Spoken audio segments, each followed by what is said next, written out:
Hello everyone, welcome you all complete revision in 9 minutes. So देखते हैं आज का हिंदू हमसे क्या कहता है। तो सबसे पहले हमारे फ्रंट पेज पे जो न्यूज थी, दैट इज दिल्ली में turn venue for dialogue on reviving the Black Sea green initiative. Yes, तो ऐसा कह रहे हैं कि जैसे अभी यहाँ के हमारे G20 समिट में रशियन प्रेसिडेंट भी आएंगे और बाकी कंट्रीज के सब जैसे प्रेसिडेंट प्राइम मिनिस्टर्स आएंगे, तो वहां पर जो अब तक जैसे टर्की ने एक बहुत ही इंपॉर्टेंट रोल प्ले किया है between Russia and Ukraine wheat grains को एक्सपोर्ट करने में टू डिफरेंट कंट्रीज, सो उस बात पे भी चर्चा हो सकती है। क्योंकि अभी जो है रशिया कह रहा था, मतलब अब तक ये चल रहा था कि जब भी यूक्रेन से जाता था वीट आपके डिफरेंट कंट्रीज में, तो रशिया ने कहा था वो अटैक नहीं करेंगे। लेकिन अब वो जो ट्रीटी है वो एंड हो चुकी है। अब रशिया कह रहा है कि हम रिस्पॉन्सिबल नहीं होंगे उस चीज के लिए। सो इसलिए ऐसा बोला जा रहा है कि उस चीज के लिए भी हम बात करके देख सकते हैं, रशिया को मनाकर देख सकते हैं। साथ ही में यूक्रेन को भी बोल सकते हैं कि आप रशियन वीट एक्सपोर्ट्स पर अटैक ना करें और एक सेफ पैसेज मिल जाए, जिसमें टर्की ने पहले भी काफी इंपॉर्टेंट रोल प्ले किया था ब्लैक सी के अराउंड। कैसे ब्लैक सी से वो परमिट देता था ताकि आपके अफ्रीकन कंट्रीज में, ईस्ट एशियन कंट्रीज में आपका व्हीट ग्रेन्स जो है एक्सपोर्ट हो सके। अब खाली रशिया और यूक्रेन से ही क्यों एक्सपोर्ट किया जाता था इतना मेजर स्केल पे? क्योंकि रशिया और यूक्रेन जो है ये one of the largest producers है व्हीट ग्रेन्स के। वहां पर आपकी व्हीट की जो खेती है वो काफी ज्यादा मात्रा में होती है, दैट इज वाई वहां से वो लोग एक्सपोर्ट करते थे। ठीक है, इसका स्टैटिक इन्फॉर्मेशन ये रहेगा कि हमें पता रहना चाहिए, क्योंकि ब्लैक सी से पैसेज होता था, तो ब्लैक सी के पास कौन कौन से कंट्रीज है, तो वो हम ट्रिक से लर्न करते हैं। जैसे कि आपको पता है, हम साथ के साथ यही लर्न करके जाएंगे ट्रिक से। तो देखते हैं, ये हमारा ब्लैक सी है, ठीक है। इसके अराउंड ये कंट्रीज है, Ukraine, Russia, Georgia, Turkey, Bulgaria and Romania. ठीक है, तो ये 6 कंट्रीज हो गई आपकी। अब हम इनको ट्रिक से लर्न करते हैं। सिंपल सी इसकी ट्रिक है, दैट इज ब्रू रूट गया। सो ब्रू आपको पता है ये कॉफी है, इतनी ज्यादा फेमस है, उसकी एड चलती है, तो उसकी ट्रिक रहेगी ब्रू रूट गया। तो आपको ये याद भी रह जाएगा, इसलिए मैं थोड़ी एब्रप्ट ट्रिक्स बनाती हूँ। सो यहाँ पे ब्रू की जो फुल फॉर्म रहेगी, that is Bulgaria, Romania and Ukraine. Bulgaria, Romania, Ukraine. ठीक है, रूट में आपका रू जो है वो है रशिया के लिए। ठीक है, T is for Turkey and गया, जॉर्जिया का जो आपका ये गया है, ये है आपका ये वाला गया। ठीक है, सो ब्रू रूट गया आपकी ब्लैक सी की ट्रिक्स है। इसी तरीके से आप बाकी ट्रिक्स जानने के लिए आप हमारे चैनल को सब्सक्राइब कर लीजिए। आपको डेली बेसिस पर ऐसे ट्रिक्स मिलते हैं और हिंदू क्लास में ही लर्न हो जाता है। नेक्स्ट हमारी जो न्यूज रहेगी वह African union to join G20।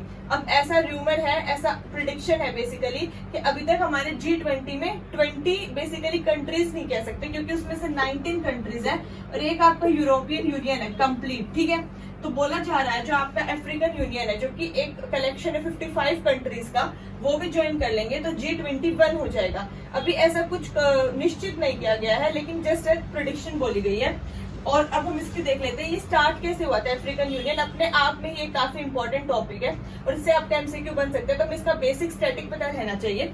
1963 में ऑर्गेनाइजेशन ऑफ अफ्रीकन यूनिटी बनाई थी उन लोगों ने अफ्रीका की 55 कंट्रीज में से मिलकर। ठीक है, फिर 1918 में लैगोस प्लान ऑफ एक्शन आया। इसमें ये था कि हम अपनी कंट्री अफ्रीकन कंट्रीज को डेवलप करने की कोशिश करेंगे और अपनी कंट्री के साथ ट्रेड बढ़ाएंगे, इकोनॉमिक पार्टनरशिप बढ़ाएंगे। ठीक है, फिर 2002 में उसी को चेंज करके जब फर्दर डेवलप होने लग गई कंट्रीज, अफ्रीकन यूनियन नाम रख दिया गया to increase the trade. Then उसके बाद 2018 में AFCTA साइन हुआ, दैट इज अफ्रीकन कॉन्टिनेंट का फ्री ट्रेड एग्रीमेंट। ठीक है, तो ये फ्री ट्रेड एग्रीमेंट साइन हुआ कि बिटवीन अमंग द कंट्रीज वो लोग फ्री ट्रेड करेंगे।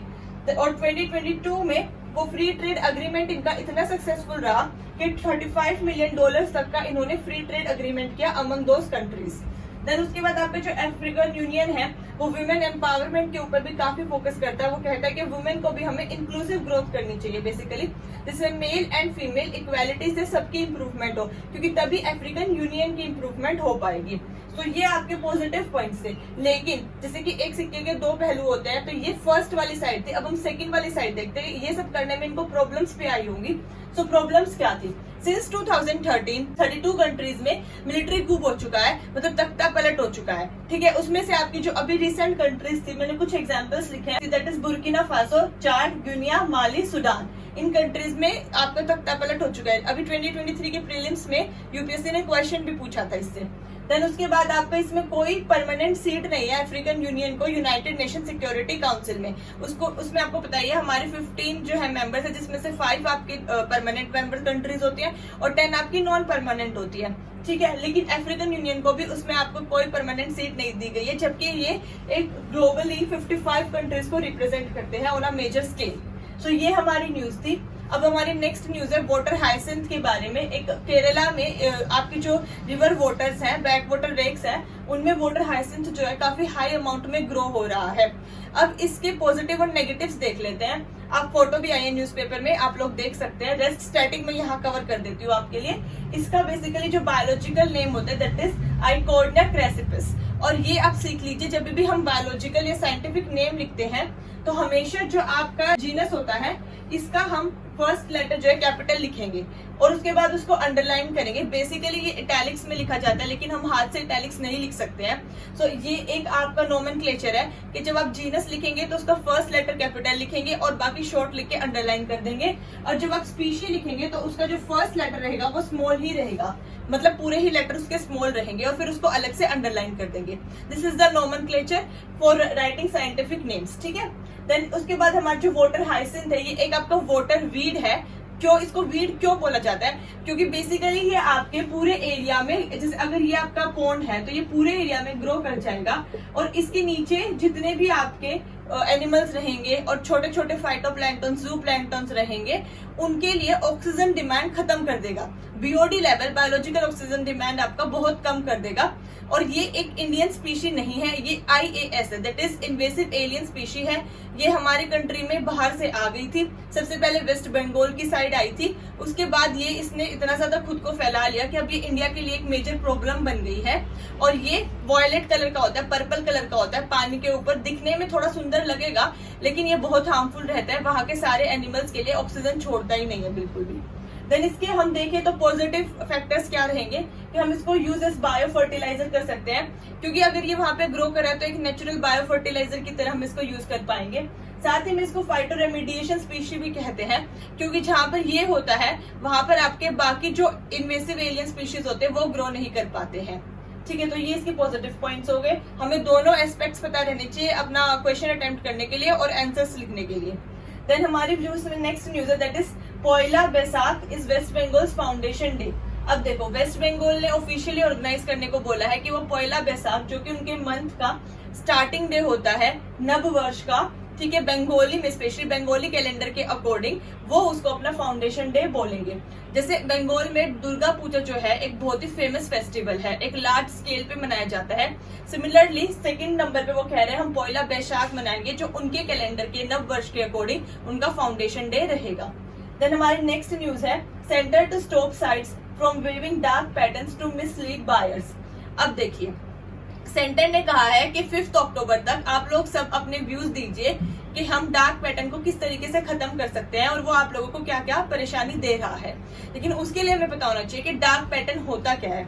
सो बेसिकली डार्क पैटर्न क्या होता है? जब आप कोई भी साइट लॉगिन करते हो या कोई भी ऐप डाउनलोड करते हो, गूगल क्रोम पर लगा लो या कोई भी, अगर आप कोई प्रोडक्ट भी मंगा रहे हो अमेजन, फ्लिपकार्ट से, तो वहां पर वो आपसे ID, password, sign in, sign up ये सब करने के लिए बोलता है। वो डार्क पैटर्न की कैटेगरी में आता है। मतलब जो भी हमारे कस्टमर्स को, कंज्यूमर्स को प्रॉब्लम्स होती है ये सब करते टाइम, क्योंकि उससे आपका डाटा शेयर होता है और वो डाटा आपका कोई संभाल के तो रखेगा नहीं, उसको वो लोग आगे सेल कर देते हैं। So that is known as dark pattern. अब मैंने उसके जो फैक्टर्स हैं वो लिख दिए हैं, इसमें क्या क्या फर्दर इंक्लूड होगा।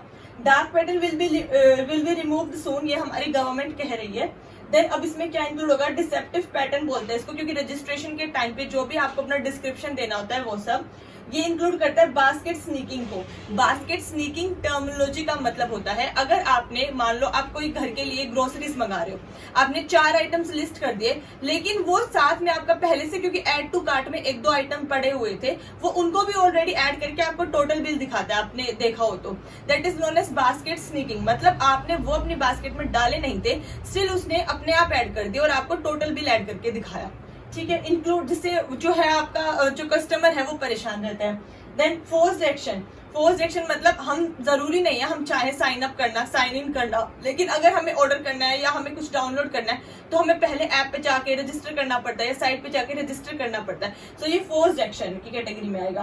देन है subscription trap. Subscription trap is this कि अगर मान लो हमने अमेजोन का सब्सक्रिप्शन ले लिया है तो सब्सक्रिप्शन लेना इजी है, ठीक है, लेकिन उसको फिर डिस्कार्ड करना वो मुश्किल हो जाता है। आपने किसी भी ऐप का सब्सक्रिप्शन लिया हो, सभी के लिए सेम ही प्रोसीजर है। सो नो कैंसलेशन, और अगर कैंसलेशन का प्रोसीजर है भी तो वो बहुत ही लंबा है, बहुत ही आपको उसमें झंझट करना पड़ता है, इसलिए ये भी एक आपका ट्रैप है।